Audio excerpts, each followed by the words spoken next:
A warm bath, soft pajamas, and then that cozy moment when you reach for a storybook. Usually something magical, right? Maybe a tale about princesses, talking animals, or a happily ever after wrapped in sparkle and dreams. But what if I told you that the bedtime stories you're reading to your kids weren't originally meant for children at all? What if I told you they were horror stories, crafted not to soothe, but to scare adults senseless? The fairy tales we think we know, Cinderella, Snow White, Little Red Riding Hood, they've all been scrubbed clean. What you're seeing is the Disney filter. What they started as: true crime reports, historical traumas, survival lessons wrapped in legend and rhyme. Behind every cheerful once upon a time lies something brutal. A real death, a real loss, or a real moment of societal fear. Talking wolves, serial killers, evil stepmothers, actual poisoners. The Brothers Grimm didn't just collect fairy tales, they were chronicling cultural nightmares. Let's start with one of the oldest. 1. The Pied Piper Picture It, June 26, 1284. The sun is setting on the quiet German town of Hamelin. Families are winding down for dinner. Everything seems normal, until almost simultaneously, every parent in town realizes something unthinkable. The children are gone. Not a few, not one or two. All of them, 130 kids ages 4 to 14, vanished without a trace. This isn't legend. This isn't myth. This is documented history. Church windows were etched with records of the loss. Town scribes wrote about it in official chronicles. Hamelin's community was shattered overnight. And here's where it gets darker. The original story had nothing to do with rats. That whole rat subplot was added hundreds of years later, likely to make the story more palatable for kids. The earliest versions just describe a strange man in colorful clothing who played music that somehow mesmerized the children, and then walked out of town with all of them following behind. They never came back. So what actually happened? Well, historians have theories. Some say the kids were taken on a failed crusade, an unofficial children's crusade that ended in death along the way. Others believe they were kidnapped and sent to repopulate Eastern European settlements, part of a real colonization strategy used at the time. Then there's the most unsettling theory, a mass drowning. Maybe during a religious ritual gone wrong. The fact that this happened on a precisely remembered date, June 26, 1284, is deeply significant. In medieval times, no one recorded dates unless something earth-shaking occurred.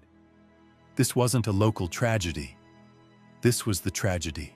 Economically, Hamelin tanked. Population records dropped. Marriage certificates suggest families abandoned the town altogether. They couldn't bear to live where their children had disappeared into the ether.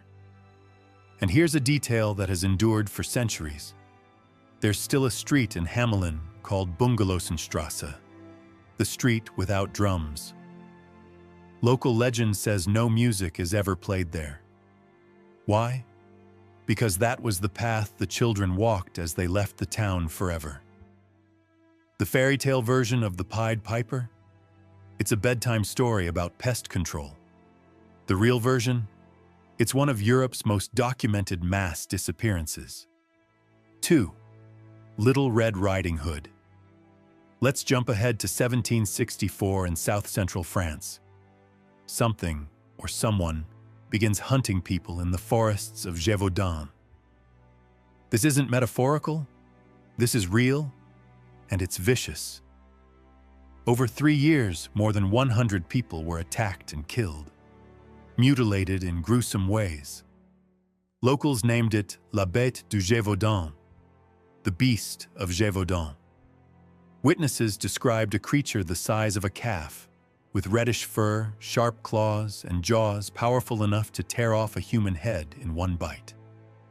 But what terrified people most wasn't just the carnage, it was the method. This thing hunted with strategy. Unlike wolves that kill for food, the beast seemed to stalk its victims, often following them for miles. It targeted the most vulnerable, especially young girls walking forest paths alone. Sound familiar? It should. The original Little Red Riding Hood wasn't about a girl and a trickster wolf. It was about a predator who knew how to wait, watch, and strike.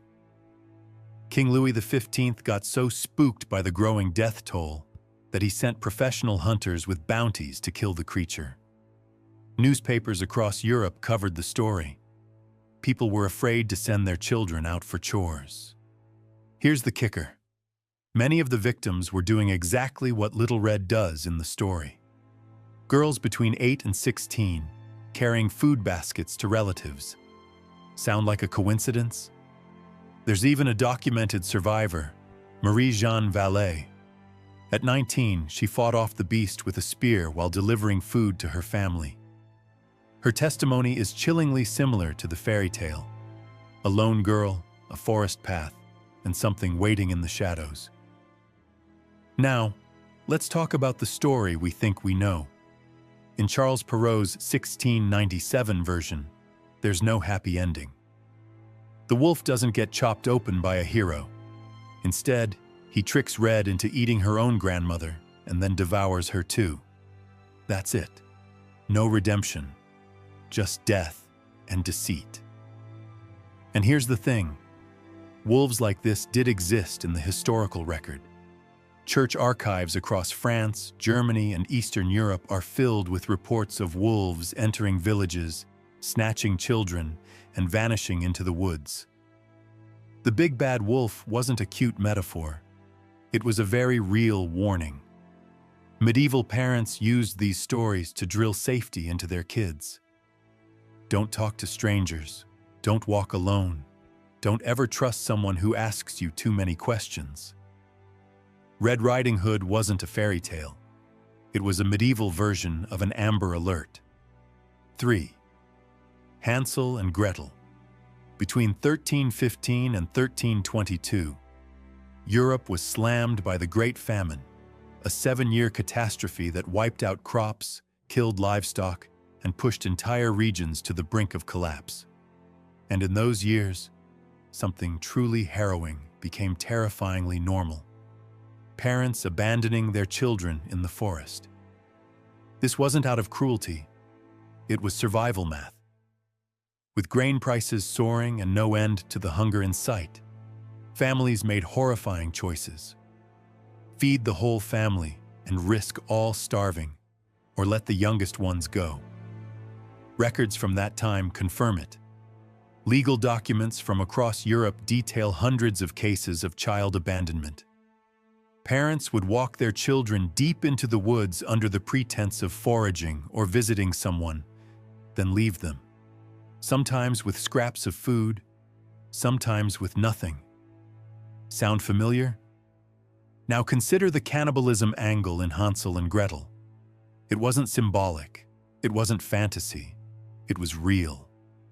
Historical records from the famine years describe multiple cases of adults, driven mad by starvation, eating the dead. And worse, some lured children into their homes with the promise of food. When caught, authorities described their homes as witch houses. These people weren't magical witches. They were starving humans who'd crossed a terrifying line.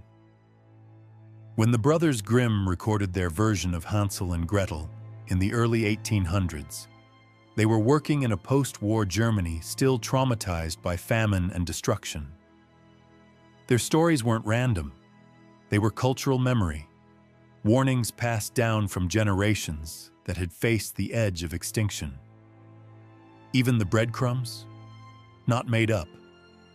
Medieval children were taught to mark their paths with whatever they had, pebbles, broken twigs, or yes, bits of bread, in case they were ever separated in the forest. Hansel and Gretel wasn't a sweet fable. It was a survival guide. That would eventually influence nearly every fairy tale we know today. One of those stories was called Sun, Moon, and Talia, the earliest known version of Sleeping Beauty. But this tale is far more disturbing than the sugar-coated version we're used to. In Basile's version, Talia isn't put to sleep by a spinning wheel.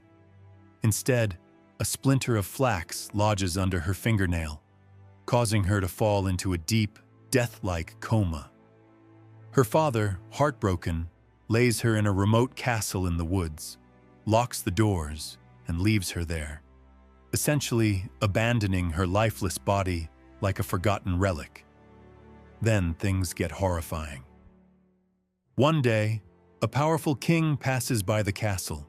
He breaks in, finds Talia's unconscious body, and instead of trying to help or revive her, he rapes her. She remains unconscious through the entire ordeal. The king leaves without a second thought. Months later, still in her death-like state, Talia gives birth to twins, a boy and a girl named Sun and Moon. One of the infants sucks on her finger, removing the flax splinter, and she wakes up. Surrounded by two babies she has no memory of conceiving. Let that sink in. The original Sleeping Beauty didn't wake up to love's true kiss. She woke up to the trauma of sexual assault and unexpected motherhood.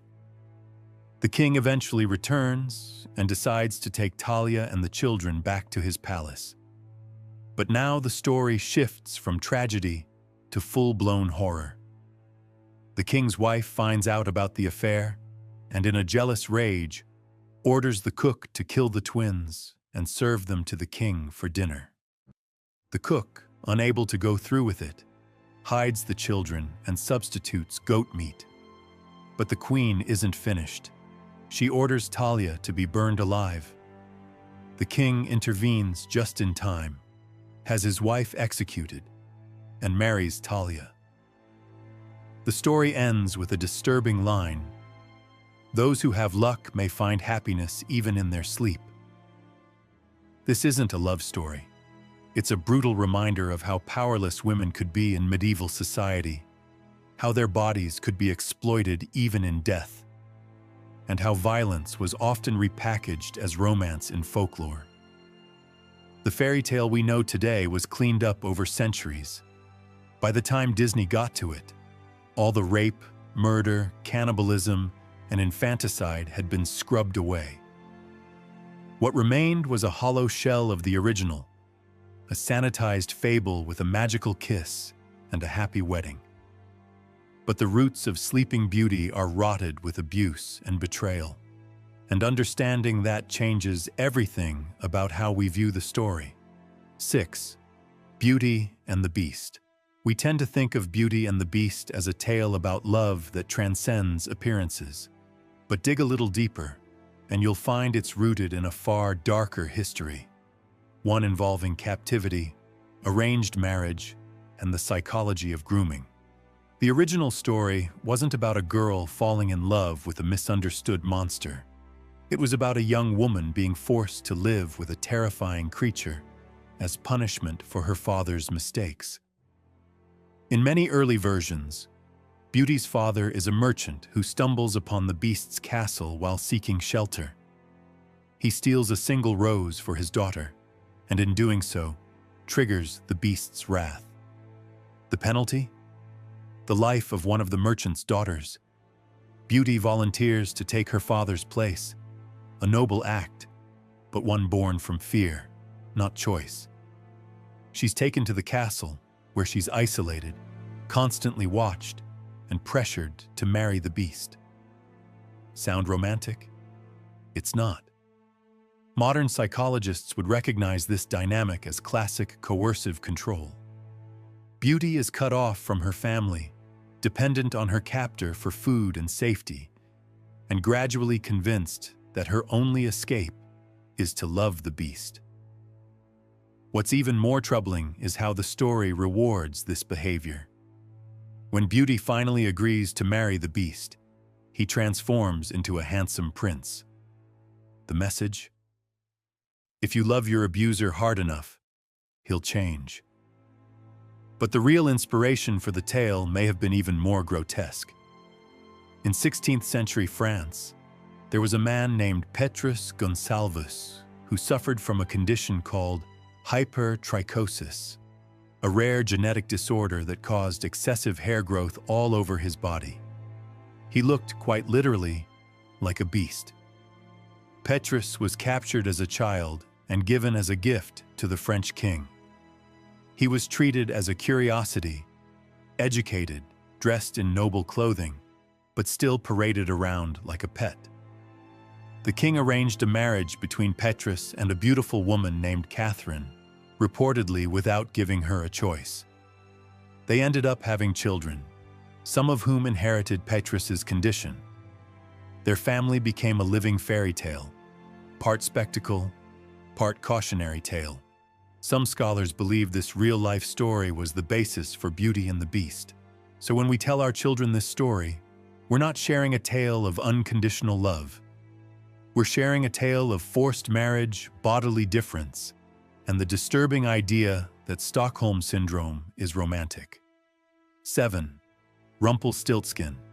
If there's any fairy tale that reveals how desperate and brutal survival could be in medieval society, it's Rumpelstiltskin. The story starts with a father who lies to a king, claiming that his daughter can spin straw into gold. Rather than laugh off this absurd claim, the king decides to test it with a death threat. He locks the girl in a room full of straw and says she must turn it into gold by morning or die. This isn't just a fairy tale, it's economic commentary. In a time when wealth was directly tied to grain, land, and labor, the idea of spinning straw into gold was the ultimate fantasy. It represented the dream of turning worthless materials into power, prestige, and survival. Enter Rumpelstiltskin, a mysterious, magical little man who offers to help the girl in exchange for increasingly steep payments. First, he takes her necklace, then her ring. Finally, he demands her future child. Let's be clear, this is extortion. Rumpelstiltskin doesn't save her out of kindness. He sees a vulnerable girl trapped in a life-or-death situation and exploits it. And the king, who eventually marries her after she proves her value, isn't a hero. He's the one who put her in danger in the first place. The entire story is about transactional relationships, where everything, including your own child, can be bought or sold if the price is right. And Rumpelstiltskin himself is a deeply symbolic figure. Some folklorists believe he represents the devil, always appearing when someone is most desperate, offering help in exchange for a soul or something equally precious. Others think he's a metaphor for anonymous labor, the forgotten workers who make others wealthy but are denied credit or recognition. The moment the queen learns his name and defeats him is often seen as triumphant. But really, it's a terrifying realization. She only survives because she plays the game better than her abusers. She learns the rules, manipulates them, and escapes. Barely. Rumpelstiltskin isn't a story about magic. It's a story about survival under systems of power and patriarchy. And once you see it through that lens, the spinning wheel, the golden straw, and the strange little man take on a whole new meaning. 8. The Little Mermaid. Today, The Little Mermaid is remembered as a cheerful Disney film filled with catchy songs and a happy ending. But the original version, written by Hans Christian Andersen in 1837, is far darker, a haunting allegory about suffering, sacrifice, and unrequited love. In Andersen's version, the mermaid doesn't trade her voice for a pair of legs just to chase a prince. She gives up her entire identity in a desperate attempt to gain an immortal soul. You see, mermaids in Andersen's world live long lives, but when they die, they dissolve into sea foam and cease to exist. Humans, however, possess eternal souls. The Little Mermaid isn't just curious about land. She's terrified of oblivion. She wants to become human not for romance, but for salvation. But the price is horrific. The sea witch agrees to give her legs, but warns her that every step will feel like walking on knives. The pain will be excruciating, and if she fails to win the prince's love and marry him, she will die at sunrise and become sea foam. She agrees anyway. What follows isn't a fairy tale. It's a tragedy. The mermaid emerges from the sea, mute and in agony, only to watch the prince fall in love with another woman. He marries the other woman. The mermaid dances at their wedding, smiling through unbearable pain, knowing she will die the next morning. Her sisters offer her a way out. They give her a magical knife and tell her to kill the prince in his sleep. His blood, they say, will return her to the sea and save her from death. She can't do it. Instead, she throws the knife into the ocean, leaps into the water, and dissolves into foam. But Andersen doesn't end the story there. The mermaid is granted a strange kind of redemption. She becomes a daughter of the air, a spirit who can earn an immortal soul by doing good deeds for 300 years. The takeaway? Love doesn't conquer all. Sometimes, love destroys you. And when it does, your only reward is the hope that maybe someday you'll be forgiven by the universe. Andersen himself was a deeply religious and deeply lonely man. Many scholars believe The Little Mermaid was his coded expression of queer heartbreak, his love for someone he could never have. The mermaid's voiceless suffering, her transformation, and her sacrifice all reflect the agony of a love that can't speak its name. The original story is not about finding happiness. It's about enduring pain with dignity. And when you know that, the cheerful Disney ending feels almost cruel in comparison. 9. Rapunzel. At first glance, Rapunzel seems like a simple story. An innocent girl trapped in a tower, rescued by a prince. But the earliest versions of the tale are filled with imprisonment, deception, and a punishment so brutal it sounds like a horror film. In the Brothers Grimm version, Rapunzel is taken from her parents as a baby because her mother craved a forbidden herb, Rapunzel, from a witch's garden. The witch, claiming the child as payment, locks her in a tower with no stairs and no door, accessible only by climbing her impossibly long hair. This isn't a whimsical fantasy. It's a story about kidnapping and forced isolation. As Rapunzel grows older, a prince hears her singing and climbs her hair to visit her in secret. Eventually, she becomes pregnant. In some early versions of the story, this is revealed when she innocently asks the witch why her clothes are getting tight around her waist. When the witch finds out, her reaction is savage. She cuts off Rapunzel's hair, casts her into the wilderness, and waits for the prince. When he climbs the severed hair, she lets him reach the top, then confronts him and tells him Rapunzel is gone.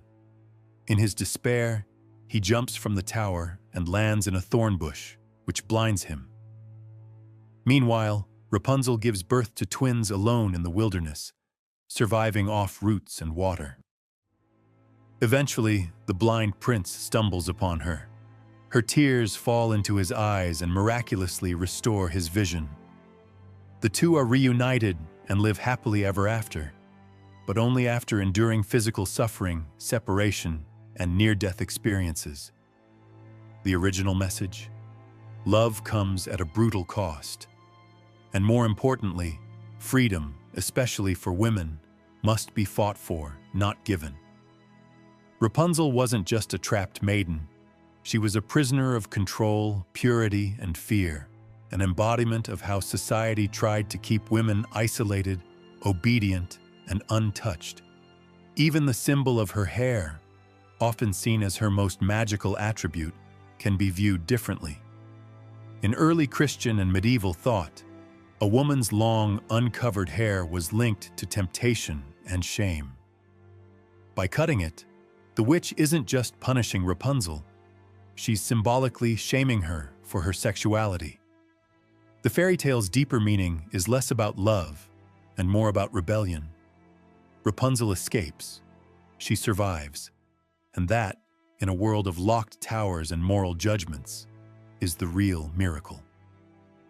10. Cinderella. No fairy tale has been more sanitized than Cinderella. But in its earliest versions, the story is not just about a glass slipper. It's about mutilation, violence, and vengeance. In the Brothers Grimm version, when the prince comes looking for the mysterious woman who fit the shoe, the stepsisters go to horrifying lengths to win his favor. One cuts off her toes. The other slices off part of her heel. Both try to cram their bloody feet into the slipper. The prince is fooled, briefly. Birds from Cinderella's mother's grave call out from the trees, revealing the deception. And the violence doesn't end there. At the wedding, the birds swoop down and peck out the stepsisters' eyes, leaving them blind as punishment for their cruelty. The message is clear. Beauty and goodness are rewarded, but envy and greed are punished with permanent disfigurement. But the real origins of Cinderella go back even further, to ancient China, to 9th century Arabia, and to medieval Europe. And in many of those stories, the focus isn't just on love, it's on survival. In the 17th century French version by Charles Perrault, Cinderella is gentle, kind, and endlessly patient. But in earlier tellings, like the Italian tale La Gatta Cenerentola, she's more cunning. In one version, she orchestrates her stepmother's death by having her crushed under a falling lid of a chest. The underlying story in all these versions is about women fighting for power in a society where their value is often determined by beauty, obedience, or bloodline. Cinderella uses charm and wit to climb the social ladder, not because she's dreaming of a prince, but because it's her only way out. And the slipper? Some historians believe the glass slipper may have been a mistranslation of the French word verre, meaning fur. A fur slipper, not glass, would have made far more sense for the time. But the glass version stuck, and over time became a symbol of delicate femininity, something beautiful but breakable. In truth, Cinderella's story isn't about a magical makeover. It's about class mobility, manipulation, and what it takes to escape the people who want to keep you beneath them. The real moral of fairy tales. So why did people tell these stories? Why would communities invent tales of cannibal witches, murderous stepmothers, and predatory wolves, only to hand them to children at bedtime? Because fairy tales were never meant to soothe. They were survival tools. They taught children how to detect danger, how to distrust strangers, how to stay close to home. They prepared them for hunger, abandonment, violence, and sometimes for betrayal by the very people who were supposed to protect them. What we call fairy tales were once raw, unfiltered guides to staying alive in a brutal world. And as the centuries passed, we dulled their edges. We turned wolves into cartoons. We gave every story a happy ending. But underneath the glitter and magic, the bones are still there. The truth still whispering from the shadows.